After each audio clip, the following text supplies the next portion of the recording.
But the top level idea is that a quantum computer is something that can represent or do computation of quantum mechanics more efficiently than a classical computer.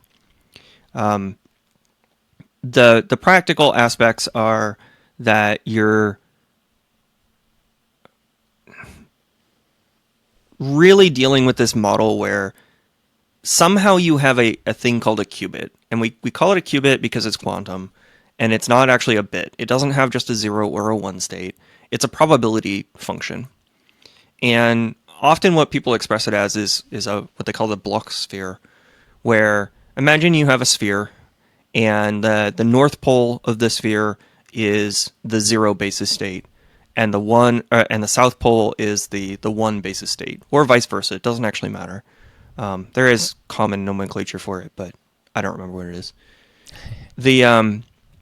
The idea with the Bloch sphere is that it's a unit sphere. So you've got the two poles defined as known states, and then every other point on the surface is somewhere a unit vector based upon like spherical coordinates, right? Mm-hmm. And wherever you are on the surface defines a probability that if I measure that qubit when you're at that position, whichever pole you're closest to, you have a higher probability of going to it.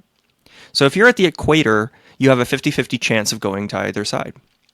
But if I'm, a quarter of the way up the north, then I'm like 75% chance of going to the north. So I would be a 0, right? Mm-hmm. So the output of a qubit is always either a 0 or a 1, but it's a probability. And so quantum computing is mostly around doing operations to move the point around the unit sphere, mm-hmm. such that when you measure it, you get some result that collapses to a 0 or a 1. And an interesting part about quantum computation is when you do the measurement, you destroy all of the other information about where exactly you were on the sphere. You only know the output of a 0 or a 1. You don't know anything else. But while you're doing the computation, you actually can control very finely where you are in terms of spherical coordinates. You can do sort of arbitrary rotations around the sphere. So that's the computational basis of how this kind of works.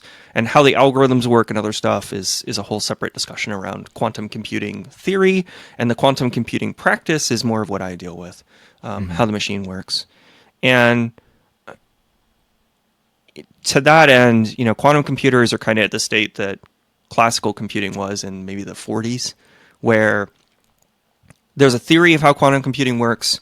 There's a couple of specific use cases that show promise for why you might use it. But nobody's really knows how to build a good one yet. Mm-hmm. And you're trying to figure out the raw technologies that actually make it work. So like with classical computing, there were people doing relay computers, there were people doing vacuum tubes, there were people doing all sorts of things, right? And for data storage, we had Williams tubes and mercury delay lines and all sorts of different things, right? Because we just didn't know how. Well, quantum computing is kind of the same way. We know that you can build quantum computers out of transmons and out of trapped ions and out of superconducting systems and all sorts of things, but we don't really know which one of these is going to be a good way of doing it. And so everybody's going in different directions. And similarly, there's no coherent or consistent programming model, I guess would be the right word, around what the correct set of operations would be. We don't know that incrementing 1 makes sense as an operation, where that makes obvious sense in a binary world. It took a while to figure out that using binary was the right answer, and that when you had binary, you should use 2's complement to express the numbers and all those things. We're still figuring that out in the quantum world. So with IonQ, I work primarily, they exclusively worked on trapped ion quantum computers, which the idea is that you take a material, the systems that IonQ produces use ytterbium, and basically you use a laser to ablate a ytterbium target to cause a plume of ions to happen in a cryostat chamber that's under vacuum. And you then, that causes this plume, which gets it up into what they call the loading chamber of the trap. And the trap is effectively a series of electrodes kind of made on a line. So, and you've got this series of electrodes that constrain the ions using both RF and DC voltages to hold it in X, Y, and Z coordinate space. And so you're literally using an RF like pattern as well as DC to force this ion to sit kind of in space and then be able to move it along in a line. And you do this so that you can hold the ion in very specific places so you can hit it with lasers. And the reason you do that is if you remember your chemistry from college or high school, remember how atoms have, S shells and P shells and D shells and all these things where your electron states and your energy levels? Yeah, that's what we're playing with. Right. We're holding that ion there, and it's an ion, so it has extra electrons. And we're using laser pulses to essentially inject and remove energy to cause that electron to move between different portions of, or to different energy states. And the reason we do that is we can encode quantum information that way. And then when you get to the measurement aspect, it's using lasers where in a different sequence, you hit it with a laser and it either generates a photon or it does not. So that's how you do the collapsing onto binary 0 or 1. So the whole system that I work on is basically a very complicated real-time system controlling lasers very precisely to aim and fire waveforms, like modulation of lasers at individual ions to be able to then cause them to emit photons that we then have photomultiplier tubes that we actually count how many photons come out to figure out what the probability distribution was.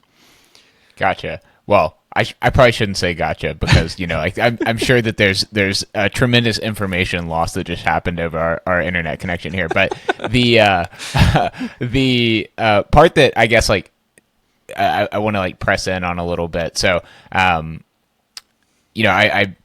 will give a plug to IonQ's resources page here because the background and glossary section is extremely useful. So in this kind of period, I kind of think of it, and this may be a faulty mental model here, so feel free to correct this. But when I was learning, I started in kind of a software background, and then when I was learning about hardware and kind of working with FPGAs and stuff like that, you have this kind of settle time for whatever logic you're trying to represent in your sequence of circuits. And you get there's kind of this time, and everything reaches its steady state, and then you get the output out of it. And so when we're talking about quantum computing, and you're saying this kind of collapses down to the photon or the mapping onto 1 or 0, the compute that happens. Compute. I'm doing air quotes for anyone on the podcast. The compute that happens in that interim, though, is happening at a non-binary fashion, right? So the the process of kind of when you're talking about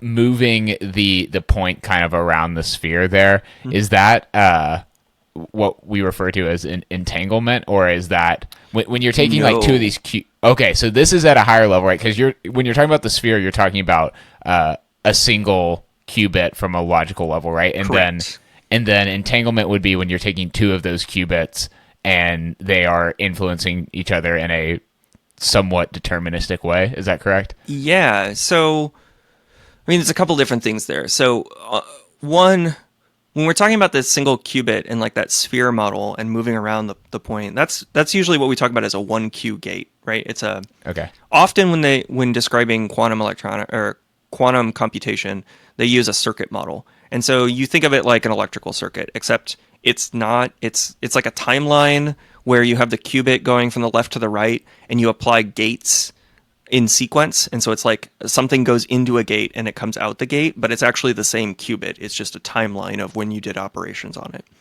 Okay. A little confusing, but you can kind of think of it like you're drawing a schematic. It's just a schematic that can only go left to right. And so a 1Q gate only works on one qubit. You have, it's an operation that you do on a qubit, and it changes just that qubit by itself. It has no influence on others.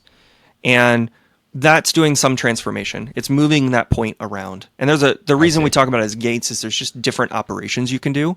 There's like a gate that can move an arbitrary amount, you can move pi rotation, pi radian rotation around any axis, right? That's an operation you can do. And you can do like pi divided by 2, so like a quarter turn rotation around any axis. And so those become gates. And so there's like a native gate set that the machine actually can do, and then there are sort of standardized gate sets that are how algorithms are developed. And so just like we have in a computer, you might write in a higher level language and you compile it down to the native instruction set of the machine. Same thing happens in quantum. It's just you have a standardized gate set, and then you have the native gate set, and there's a compilation process that happens. With the 1Q gates, it really is just moving around that point around 1 qubit. Entanglement is, as you said, when you actually cause a coupling between 2 qubits. You're actually like creating a situation where you're actually changing both of them at the same time in a way that causes them to have a corresponding effect later. Mm-hmm. You're mixing the quantum information between these two. And from a physics perspective, it literally is doing a phase coherent laser modulation on those two simultaneously, which is what makes my job really, really hard. Is I have to do basically instruction level parallelism of firing waveforms at 2 qubits simultaneously, or at 2 ions simultaneously. And so that creates the entanglement there, and that's also used to do things like teleportation, which is actually a real thing in quantum. Yeah, I mean that's kind of the level of the operations. It's usually 1Q or 2Q gates. There are higher Q, like 3 or 4, but most of the time, most of the systems work on either a 1 or a 2Q gate, and it's usually a combination of the two. You run a couple 1Q, and then you do a 2Q, and then whatever. Yeah, that's what makes the control system so difficult. Is like you're actually having to sequence all of that, and then the whole thing is just to add a little bit more complexity to it. Please do. Even when you're not actively running a gate, when you're not actually modulating it, mm-hmm. the electron has spin. So there is a phase precession happening just because time is passing. I see. And that is unique per qubit. So each qubit is actually has a phase precession that's happening at a different rate. And in order to get your entanglement to work correctly, you have to actually introduce your operations in a phase coherent manner with the phase precession of the device of each qubit. So you're actually having to track the phase of the laser pulses and make your modulation match in phase. Right. So there's no like determinism to it. You're just measuring it and then factoring that into your subsequent operations. Measuring it would be great, but if I measure it, I destroy state. So no, I'm actually predicting what the phase precession is going to be, and having, just based on how much time has passed. Okay. Makes sense. Yeah. Somewhat. Essentially, you're right. You run a calibration process to figure out what the phase precession for each qubit is. And you do that in a way where you destroy the state, but that's valid as long as the qubit is valid. Right? I see.